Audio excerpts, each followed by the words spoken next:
नमस्कार दोस्तों। विरोधी पक्ष नेता बनने के बाद राहुल गांधी बदले बदले से लग रहे हैं। ये वो राहुल गांधी नहीं है जिस पर बीजेपी के नेता यह आरोप लगाते थे कि वो एक सीरियस पॉलिटिशियन नहीं है। अब तो हालात ऐसे हैं कि जो काम प्रधानमंत्री नरेंद्र मोदी को करना चाहिए वो काम विरोधी पक्ष नेता राहुल गांधी कर रहे हैं। हाथरस से लेकर मणिपुर तक राहुल गांधी हर जगह गए और उन्होंने एक बार फिर साबित कर दिया है कि वो अब कांग्रेस के साथ ही इंडिया गठबंधन को जनता से मिले प्यार की कद्र कर अपनी जिम्मेदारियों को बखूबी निभा रहे हैं। सोमवार को राहुल गांधी मणिपुर पहुंचे, जो पिछले एक साल से जल रहा है। प्रधानमंत्री नरेंद्र मोदी तीसरी बार चुनाव जीतने के बाद इटली पहुंच गए। टीम मेलोडी के साथ उन्होंने वीडियो बना लिया। वर्ल्ड कप जीतकर भारत आई टीम, भारतीय जो टीम है उसके साथ भी वो मिल चुके, लेकिन प्रधानमंत्री मोदी मणिपुर नहीं पहुंच पाए। राहुल गांधी पहले असम के बाढ़ से पीड़ित लोगों से मिलने असम के रिलीफ कैंप में पहुंचे, वहां पर लोगों से मुलाकात की और उसके बाद वो मणिपुर के रिलीफ कैंप में पहुंचे। मणिपुर से राहुल गांधी ने मीडिया कर्मियों से बात की, जमीन सच्चाई को उन्होंने बयां किया और इसके साथ ही साथ एक साल तक इस इलाके में हिंसा खत्म नहीं होने पर उन्होंने केंद्र सरकार पर सवाल भी उठाया।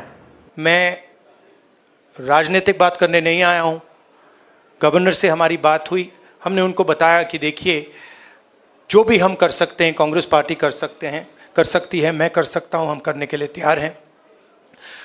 मगर हम खुश नहीं हैं, जो प्रोग्रेस हुई है उससे हम खुश नहीं हैं, क्योंकि हमें नहीं लगा है कि प्रोग्रेस हो रही है।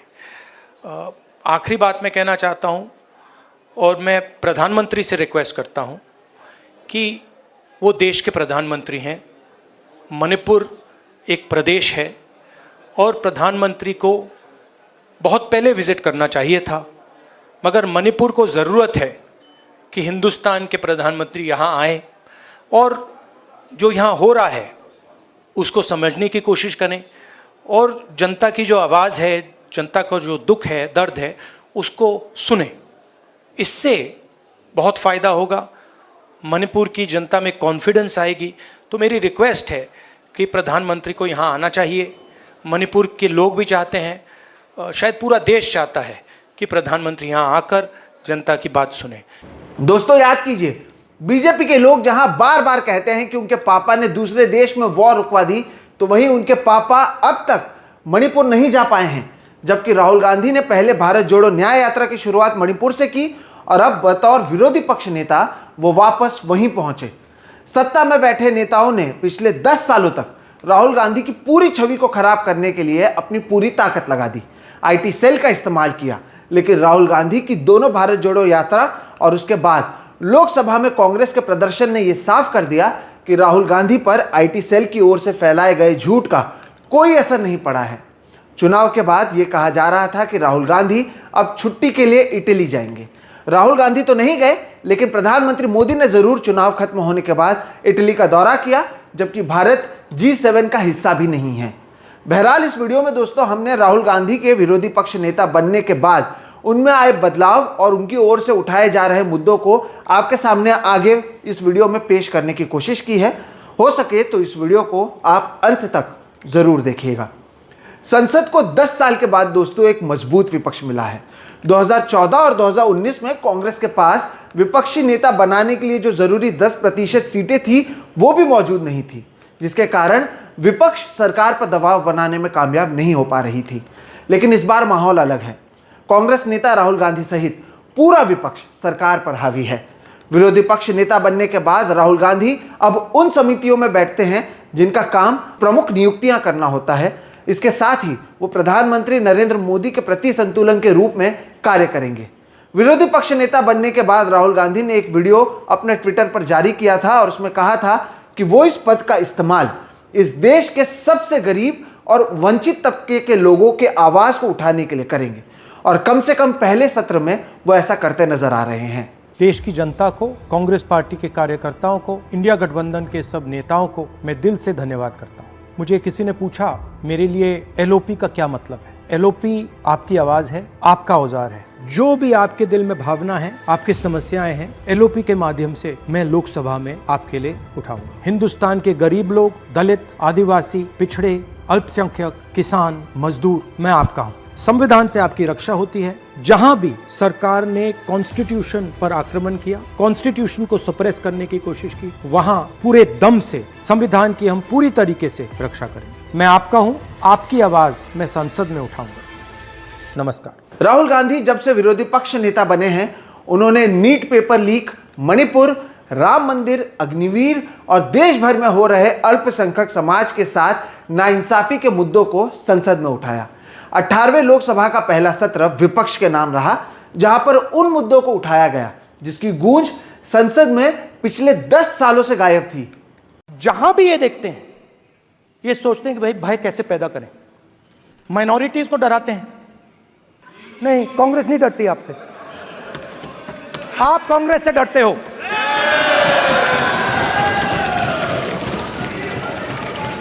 हिंसा, नफरत, माइनॉरिटीज के खिलाफ, मुसलमानों के खिलाफ, सिखों के खिलाफ, क्रिश्चियंस के खिलाफ। और माइनॉरिटीज ने क्या किया? माइनॉरिटीज ने क्या किया? हर स्फीयर में हिंदुस्तान को रिप्रेजेंट करते हैं, नाम रोशन करते हैं। पत्थर जैसे हिंदुस्तान के साथ एक साथ खड़े हैं,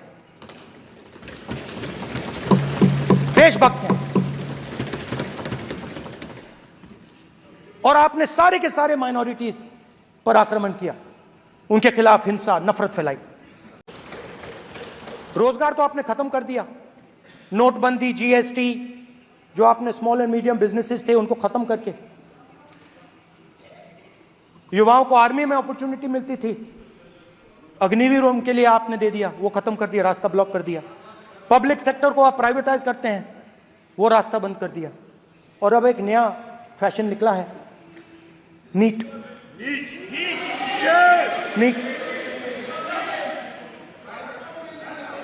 प्रोफेशनल एग्जाम्स को आपने कमर्शियल एग्जाम्स में बदल दिया है। NEET is not a professional exam, NEET is a commercial exam. NEET में एक स्टूडेंट टॉपर हो सकता है, एक्सेलेंट स्टूडेंट हो सकता है, मगर अगर उसके पास पैसा नहीं है, मेडिकल कॉलेज में नहीं जा सकता। सिंपल सी बात है। नीट का पास मार्क 22% है। वो पूरा का पूरा एग्जाम, सर एजुकेशन मिनिस्टर पूरा का पूरा एग्जाम अमीर बच्चों के लिए बनाया गया है। कोटा में पूरे के पूरे एग्जाम को आपने सेंट्रलाइज किया। हजारों करोड़ रुपए बन रहे हैं, हजारों करोड़ रुपए बन रहे हैं। और कमर्शियल पेपर जो आपने बना रखे हैं, कमर्शियल एग्जाम्स, 7 साल में 70 बार पेपर लीक। प्रेसिडेंट्स एड्रेस में ना नीट की बात होगी, ना अग्निवीर की बात होगी, ये बातें नहीं होंगी। और हमने कहा, हम स्पीकर सर, हमने कहा कि एक दिन का डिस्कशन अलाउ कर दीजिए। हम आपके साथ खड़े होकर इसको रिजॉल्व करना चाहते हैं। इंस्टीट्यूशनल फेलियर है, हम आपकी मदद करना चाहते हैं, रिजॉल्व करना चाहते हैं। सरकार कहती है नहीं, डिस्कशन नहीं होगा, भविष्य का डिस्कशन हो ही नहीं सकता। दोस्तों, केवल संसद के भीतर ही नहीं, राहुल गांधी संसद के बाहर भी वो सभी काम करते नजर आ रहे हैं जो विपक्ष के नेताओं को वाकई करना चाहिए। हाथरस में भगदड़ के कारण हुई लोगों की मौत के परिवार वालों से मिलने राहुल गांधी वहां पर पहुंचे और पीड़ितों को सही मुआवजा दिए जाने की मांग भी उनकी ओर से की गई।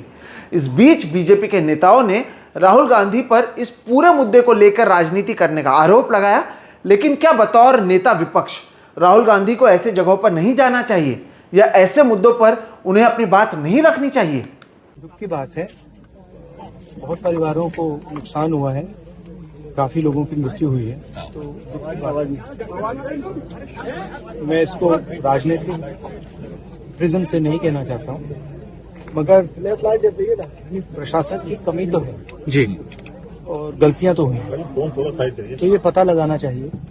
और शायद सबसे जरूरी बात कि कॉम्पनसेशन सही मिलना चाहिए, क्योंकि ये गरीब परिवार हैं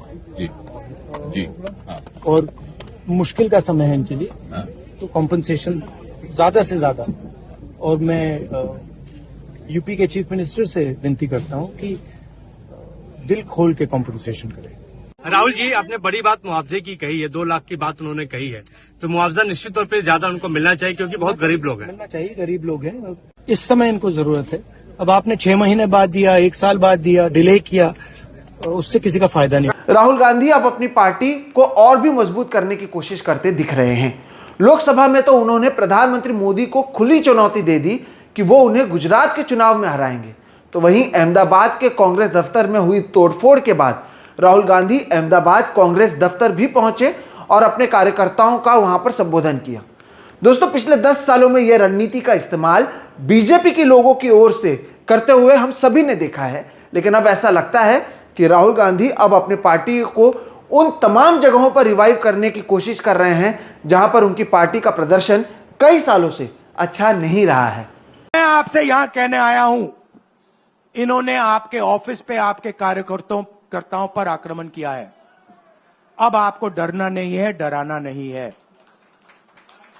इन्होंने हमारे ऑफिस पे धमकाकर, ऑफिस को तोड़कर हमें चैलेंज दिया है। चैलेंज क्या है? गुजरात के चुनाव में मैं आपको बता रहा हूं, हम सब मिलकर इनको गुजरात में हराने जा रहे हैं। जो हमने कहा, और लिख के ले लो, कांग्रेस पार्टी की जो आत्मा है वो गुजरात के चुनाव में लड़ेगी और नरेंद्र मोदी और बीजेपी को गुजरात में, जैसे हमने अयोध्या में हराया है, वैसे ही हम गुजरात में इनको हराने जा रहे हैं।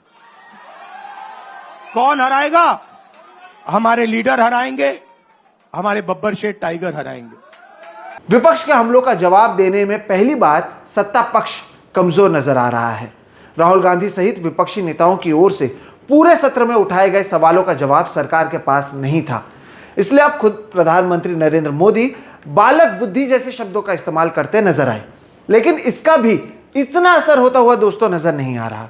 जब तक प्रधानमंत्री मोदी मणिपुर नहीं जाते, नीट परीक्षाओं के पेपर लीक के मुद्दों को नहीं सुलझाते, जब तक वो अल्पसंख्यक समाज पर हो रहे अन्याय पर नहीं कार्रवाई करते, तब तक उनके इस बालक बुद्धि जैसे शब्दों से उनके पार्टी के ट्रोल खुश हो सकते हैं। इसका जमीनी असर दिखता फिलहाल नजर नहीं आएगा। कल यहां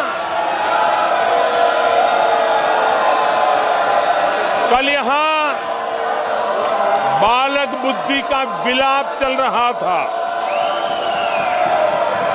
मुझे मारा गया, मुझे इसने मारा, मुझे उसने मारा, मुझे यहां मारा, मुझे वहां मारा, ये चल रहा था।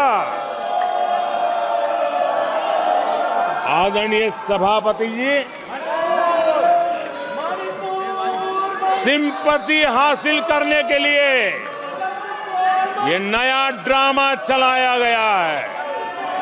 दोस्तों, चाहे हाथरस जाकर पीड़ितों से मिलना हो, मणिपुर जाकर राहत शिविरों में पीड़ितों से मिलना हो, या गुजरात जाकर अपने कार्यकर्ताओं को संबोधित करना, राहुल गांधी अब ये समझ गए हैं कि जनता ने जो उन्हें प्यार दिया है उसका इस्तेमाल उन्हें पूरे 5 साल तक ऐसे तमाम मुद्दों पर आवाज उठाकर करना होगा।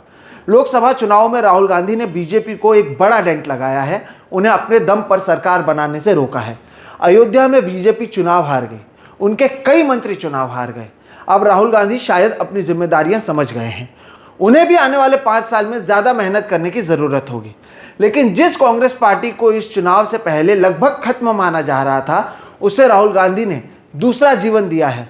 तमाम तरह के झूठ, सोशल मीडिया पर मीम फैलाए जाने के बावजूद राहुल गांधी ने अपने छवि को आम जनमानस के बीच सुधारा है और अब वो उन जगहों पर बतौर विपक्ष जा रहे हैं जहां पर जाने की जिम्मेदारी प्रधानमंत्री मोदी की है। लेकिन जो नरेंद्र मोदी हैं वो अपने कर्तव्य का पालन करते फिलहाल नजर नहीं आ रहे हैं। दोस्तों, अब तो ये समय ही बताएगा कि सत्ता पक्ष पर विपक्ष कितना दबाव बना पाता है, लेकिन ये तो साफ है कि इस बार का विपक्ष और विपक्षी नेता दोनों चुप बैठने वाला नहीं है। लगभग 1 महीने का समय गुजर चुका है और राहुल गांधी फिलहाल मजबूत नजर आ रहे हैं और इसलिए राहुल गांधी बदले बदले से नजर आ रहे हैं। फिलहाल इस वीडियो में इतना ही दोस्तों। अगर आपको वीडियो पसंद आया तो इस वीडियो को लाइक करें, कमेंट कर हमें बताएं कि हमें और कौन से मुद्दों पर बातचीत करनी चाहिए। आप जो कमेंट करेंगे हम ज़रूर कोशिश करेंगे उन मुद्दों पर वीडियो बनाने की। साथ ही साथ अगर अब तक चैनल को सब्सक्राइब नहीं किया तो वो भी कर लें। हम तमाम तरीके के मुद्दे, ऐसे मुद्दे जिस पर गोदी मीडिया बात नहीं करती, उसे आपके सामने लाने की कोशिश करते हैं। मेरा नाम है सोहित मिश्रा और आप देख रहे हैं SM ऑफिशियल। फिलहाल इतना ही, नमस्कार।